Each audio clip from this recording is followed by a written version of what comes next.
Friends, இந்த லிவரை வந்து பார்த்தீங்கன்னா இதுக்கு பேர் தான் ஹேண்ட் பிரேக்கு. இந்த ஹேண்ட் பிரேக் வந்து பார்த்தீங்கன்னா அந்த சின்ன பின்னு அமுக்கிக்கிட்டு நம்ம மேலே தூக்க கூடாது. அதுதான் நம்ம பார்க்க போறோம். இப்போ நல்லா பாருங்க. அந்த சின்ன பின்னை பார்த்தீங்கன்னா நல்லா வேகமா உள்ள அமுக்கிக்கிட்டு அப்படியே பார்த்தீங்கன்னா மேலே தூக்க கூடாது. இது முற்றிலும் தவறுங்க.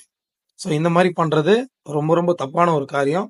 அதுதான் இப்போ எல்லாருமே பண்ணிட்டு இருக்கோம். ஆக்சுவலா பார்த்தீங்கன்னா ஹேண்ட் பிரேக்கை அந்த பின் அமுக்காம பார்த்தீங்கன்னா மேலே தூக்கணும். இந்த வீடியோல பார்த்தீங்கன்னா தெரியும். பின்ன அமுக்காம மேலே தூக்கணும். ஸோ இதுதான் வந்து பார்த்தீங்கன்னா ஹேண்ட் பிரேக்கை சரியா நம்ம செய்யக்கூடிய வகையில நம்ம செய்வோம். இப்போ எல்லாருமே பார்த்தீங்கன்னா ரைட் சைடில் இந்த பக்கம் உட்காந்து பண்ணி பார்ப்போம்.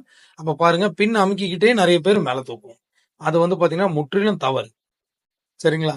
ஆக்சுவலா பார்த்தீங்கன்னா அந்த பின்னை வந்து அமுக்கவே கூடாது. அமுக்காம மேலே தூக்கணும்.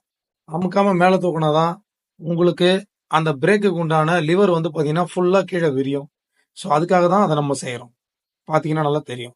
இந்த வீடியோ உங்களுக்கு பிடிச்சிருந்ததுன்னா ப்ளீஸ் ஃபாலோ அண்ட் சப்ஸ்கிரைப். கண்டிப்பா பெல் ஐக்கான அமைக்கிறங்க. தேங்க்ஸ் ஃபார் வாட்சிங்.